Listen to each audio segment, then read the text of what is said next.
Hey everybody, in this video we're going to talk about brain health. We're going to talk about the hormone testosterone, and we're going to talk about how these types of things around testosterone and brain health are really related to chronic Lyme disease, mold toxicity, and a myriad of other types of problems that really lead to brain fog, cognitive impairment, and dementia. So one of the things that I see in so many clients that I work with, and I'm Dr. Diane Mueller for those of you that don't know me, one of the things that I see is hormones are impacted. So whether your problem is a brain fog or dementia related issue that is related to, say, Lyme disease or another chronic infection or a toxin of any type, whether any of those things are true, what tends to happen is that due to the neurological inflammation, due to the change on the brain with a lot of these types of infections and toxins and problems, there's these changes on the brain. And when these changes happen to the brain, oftentimes the signaling pathway of the brain to the hormonal system gets dysregulated. So it's very, very common that when we're dealing with Lyme, other chronic infections, other toxins, other root causes of brain fog and cognitive problems, that we have a low testosterone issue as part of the picture. Now, it's not the only part, but it's very, very frequent I see this with my clients.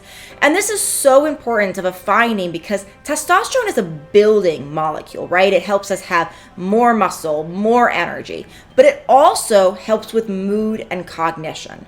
So we do want to get to the root cause anytime we're dealing with brain fog, right, and cognitive problems. So we do want to do testing to see if there's a chronic hit infection or toxin, things that are commonly missed, oftentimes diseases such as Marcon's, which is a staph infection that lives way far back in our sinuses. That can be a hidden cause that a lot of people haven't tested for example. So we want to find these hidden causes of what's actually leading to the cognitive impairment.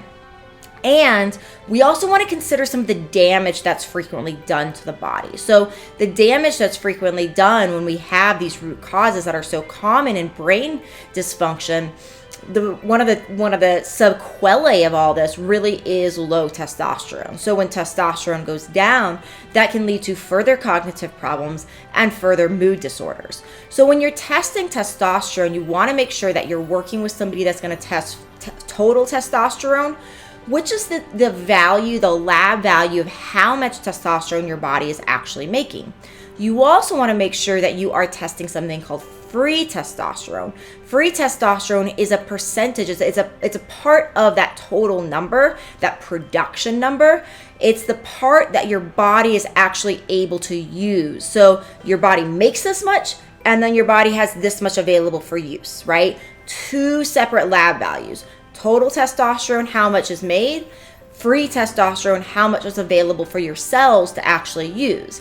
Now, both of these are important values because they both will tell you something about treatment, but you really want to make sure that you don't just get that total value because your body sometimes makes a lot of this and your cells are not able to use it. So it's good that your body's making it, but then the problem and the treatment plan is not about getting more testosterone. It's about helping your body turn it into the form and the availability to essentially use it. So it's a different way we would actually treat these two different problems.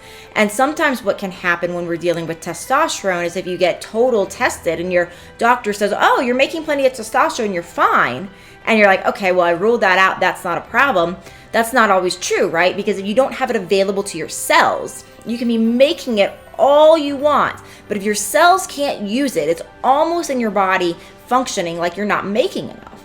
So we want to make sure we get those two different levels. And again, we want to make sure that we're doing this from a root cause perspective, understanding the whole picture, but there is a huge link of testosterone as a hormone and mood and cognition and brain function. There's research linking low testosterone to things like depression, for example, but like I said, also cognition and brain function. So make sure when you're doing some of these root cause based tests and you're working with your clinician, make sure you're working with somebody that really understands this whole picture, because that's going to help you get the results you want.